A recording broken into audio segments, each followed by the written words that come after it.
여호와께서 모세에게 이르시되 바로에게 들어가서 그에게 이르라. 히브리 사람의 하나님 여호와께서 말씀하시기를 내 백성을 보내라. 그들이 나를 숨길 것이니라. 내가 만일 보내기를 거절하고 억지로 잡아두면 여호와의 손이 들에 있는 내 가축 곧 말과 나귀와 낙타와 소와 양에게 거하리니 심한 돌림병이 있을 것이며 여호와가 이스라엘의 가축과 애굽의 가축을 구별하리니 이스라엘 자손에게 속한 것은 하나도 죽지 아니하리라 하셨다 하라 하시고 여호와께서 기한을 정하여 이르시되 여호와가 내일 이 땅에서 이 일을 행하리라 하시더니 이튿날에 여호와께서 이 일을 행하시리니 애굽의 모든 가축은 죽었으나 이스라엘 자손의 가축은 하나도 죽지 아니한지라. 바로가 사람을 보내어 본즉 이스라엘의 가축은 하나도 죽지 아니하였더라. 그러나 바로의 마음이 완강하여 백성을 보내지 아니하니라. 여호와께서 모세와 아론에게 이르시되 너희는 화덕의 재 두 움큼을 가지고 모세가 바로의 목전에서 하늘을 향하여 날리라. 그 죄가 애굽 온 땅의 뜨끌이 되어 애굽 온 땅의 사람과 짐승에게 붙어서 악성 종기가 생기리라. 그들이 화덕의 재를 가지고 바로 앞에 서서 모세가 하늘을 향하여 날리니 사람과 짐승에게 붙어 악성 종기가 생기고 요술사들도 악성 종기로 말미암아 모세 앞에 서지 못하니 악성 종기가 요술사들로부터 애굽 모든 사람에게 생겼음이라. 그러나 여호와께서 바로의 마음을 완악하게 하셨으므로 그들의 말을 듣지 아니하였으니 여호와께서 모세에게 말씀하신 것 같더라. 아멘. 하나님께서는 계속되는 재앙으로 바로를 치십니다. 다섯 번째 재앙은 애굽 사람들의 가축에 심한 돌림병이 발생하는 것이었습니다. 이 재앙은 가축들을 대상으로 하는데 당시 애굽 사람들은 가축머리를 하고 있는 신들을 섬겼습니다. 대표적으로 황소머리를 한 신으로 아피스가 있었고 암소머리의 신인 하토르가 있었습니다. 송아지 머리를 한 신은 라라는 신입니다. 특별히 이 가축머리를 하고 있는 신들은 사람이 죽은 후에 내세를 주관한다고 여겨졌습니다. 그래서 애굽 사람들은 내세의 보장을 받기 위해서 이 가축신들을 섬긴 것입니다. 그런데 지금 하나님께서는 가축들에 내리는 재앙을 통해서 가축신들에 대한 헛된 숭배를 깨뜨리고 계십니다. 이 가축머리를 한 신들이 참 신이 아니고 숭배할 대상이 아니라는 것을 선언하고 계시는 것입니다.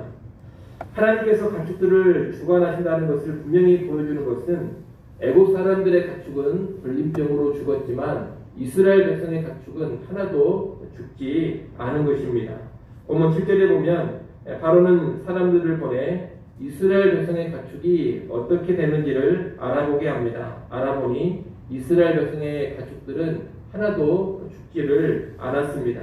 이를 통해서 바로는 이 돌림병을 하나님이 주장하고 계시며 가축들의 생사를 하나님께서 좌우하신다는 것을 분명히 알게 됩니다. 하지만 바로는 이것을 알고서도 마음을 돌이키지 않습니다. 계속해서 마음을 완악하게 합니다. 그래서 이어서 악성 종기의 재앙이 발생합니다. 모세와 아론은 하나님의 명을 받아 화덕의 재 두 움큼을 가져다가 하늘을 향해 날립니다. 그러자 그 재가 애굽 온 땅에 띠끌이 되어 사람과 짐승에게 붙어서 악성 종기가 생겨나게 됩니다. 이 재앙은 일단 바람의 신으로 숭배받는 레슈퍼와 페테슈 그리고 슈렉을 친 것입니다. 지금 악성 종기의 재앙을 일으키는데 바람이 중요한 역할을 하고 있습니다. 다시 말하면 애굽 사람들이 숨기는 여러 바람의 신들이 오히려 애굽에 큰 고통을 안겨다 주고 있습니다. 이 역시 이 신들이 참된 신이 아니요 유익을 주는 신이 아니라는 것을 선언하고 있는 겁니다. 나아가 이 사람과 짐승들에게 악성 종기가 생겨나서 고통을 당하는 것은 육신과 건강을 좌우하시는 분이 여호와 하나님이라는 것을 분명히 보여주는 것입니다. 이 당시 애국 사람들은 의학의 신으로 이모텝이라는 신을 섬겼습니다. 이 이모텝이라는 신을 의지하면서 이런저런 약초와 약품 그리고 당시의 과학이라고 할 수 있는 주술과 마법의 방식으로 치료를 행하였습니다. 특히 이모텝을 의지하면서 질병을 치료하는 일은 주로 누가 담당했느냐? 요술사들이 담당을 했습니다. 그런데 도저히 치료할 수 없는 악성 종기로 인해서 사람과 짐승들이 큰 고통을 당하고 있습니다.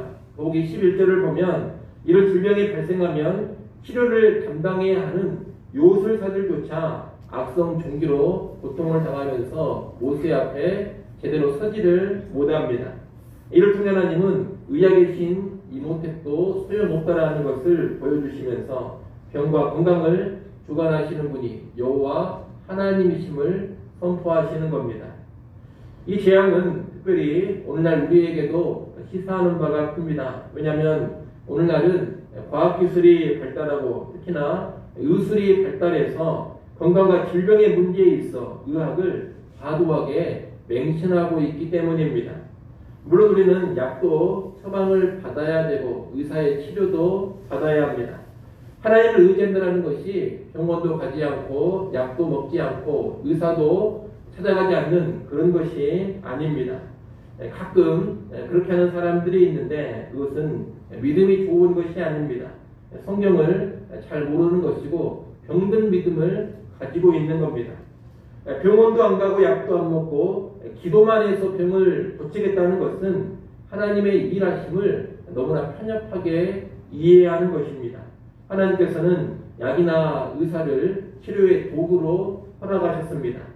이런 것을 가리켜서 우리가 일반 은총이라고 부릅니다. 우리가 이런 일반 은총을 누리는 것은 정당하고 하나님의 뜻에 합당한 것입니다. 하지만 우리의 건강과 질병이 의학에만, 약에만 달려있다고 생각해서도 안 됩니다. 우리의 건강이 의사에게 달려있는 것이 결코 아닙니다. 하나님께 달려있습니다. 우리의 건강, 질병을 실제적으로 주관하시는 분은 여호와 하나님이라는 것입니다. 그러니 우리가 의학을 사용한다 하더라도 하나님께서 그 의학을 통해서 치료하신다는 것을 알아야 할 것입니다. 하나님께서 의학을 통해서 고치고자 하실 때 고쳐지는 것이고 하나님께서 의사를 통해 고치고자 하실 때 고침을 받는 것입니다. 다시 말하면 의학이나 약, 의사는 치료하시는 하나님의 도구에 지나지 않는다는 겁니다. 이것을 모르고서 그저 의학이나 의사 자체가 치료의 근원이라고 생각을 하면서 살아간다면 사실 우리는 의학이신 이모텝을 섬겼던 애국 사람들과 본질상 다를 것이 하나도 없는 겁니다. 고대 애국인들은 하나님이 아닌 의학이신 이모텝을 섬기면서 치료를 받았습니다. 그런데 오늘날 현대인들은 발달된 의학과 의사를 마치 신처럼 숭배하면서 치료받을 수가 있습니다. 현대의학이나 유명한 의사, 크고 유명한 병원이 일종의 현대판 이모텝이 될 수 있다는 겁니다. 그러나 여러분, 좀 전에 말씀드린 것처럼 의학은 결코 신이 아닙니다. 아무리 뛰어난 명의라 하더라도 그는 결코 신이 될 수 없습니다. 건강과 질병을 주관하시는 분은 여호와 하나님 한 분뿐이십니다. 그러기에 우리는 건강과 질병의 문제에 있어서도 철저히 여호와 하나님을 의지해야 할 것입니다. 여러분, 건강을 관리할 때도 무슨 건강 관리의 비법이나 특별한 방법만 추구할 것이 아니라 하나님을 의지하면서 건강 관리를 하셔야 됩니다. 병이 들어 약을 드실 때에도 이 약이 좋다니 잘 듣고 나을 것이다, 그런 생각만 하시면 안 됩니다. 하나님을 의지하면서 약도 복용을 해야 합니다. 의사에게 진료를 받고 치료를 받을 때에도 기도하면서 임해야 합니다. 철저하게 하나님만을 신으로 여기면서 건강과 질병의 문제를 다루어 가야 한다는 겁니다. 아무쪼록 우리가 의학이나 의사를 부정하지는 않되 철저하게 하나님을 의지하면서 의학과 의사를 활용해가는 바른 믿음 소유할 수 있기를 바랍니다. 이렇게 하나님께서는 악성 종기의 재앙을 통해 태풍과 바람의 신이 무력함을 보이셨고 의학의 신이 무력함을 보이셨습니다. 이런 신들의 무기력함을 보면서 다시 한번 우리는 여호와 하나님만을 신으로 섬길 것을 도전받습니다. 애굽에서 계속되는 이 재앙을 통해 선포되는 것은 다른 것이 아닙니다. 오직 여호와 하나님만이 참된 신이라는 겁니다. 이를 꼭 기억하시고 오늘 하루 그리고 남은 인생 살아가실 때 여호와 하나님만 유일하고 참된 신으로 알고 믿고 의지하고 섬기는 우리 모두가 될 수 있기를 바랍니다. 오늘 본문에서 끝으로 하나 살펴볼 것은 하나님께서 바로의 마음을 완악하게 하셨다는 겁니다. 이전의 재앙들에서는 바로가 그의 마음을 완강하게 했다, 완악하게 했다 그랬습니다. 그런데 6번째 재앙에서는 하나님께서 완악하게 하셨다고 합니다. 12절 말씀을 여러분이 한번 읽어보십시오. 12절 말씀 있습니다. 그러나 여호와께서 바로의 마음을 완악하게 하셨으므로 그들의 말을 듣지 아니하였으니 여호와께서 모세에게 말씀하신과 같더라. 아멘. 12절 앞부분에 보면 여호와께서 바로의 마음을 완악하게 하셨으므로 이렇게 되어 있습니다. 하나님께서 바로의 마음을 완악하게 했다라는 말은 하나님이 바로의 마음을 의도적으로 완악하게 만들어버렸다 이런 뜻이 아닙니다. 바로의 완악한 마음 상태를 그대로 방치하셨다, 유기하셨다 이런 의미입니다. 이미 완악한 바로의 마음을 하나님께서 그대로 내버려 두시고 사용하고 계신다는 뜻입니다. 이것을 유기, 내버려 둠이라고 하는데 이 내버려 둠이 사실 가장 큰 심판의 모습입니다.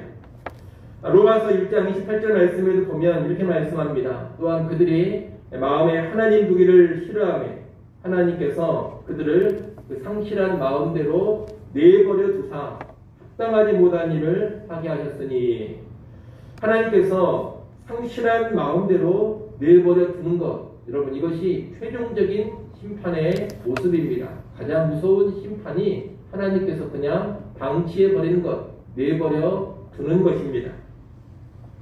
오늘날 우리가 예수를 믿어서 구원을 받았다면 그것은 하나님께서 우리를 내버려 두지 않으셨기 때문입니다.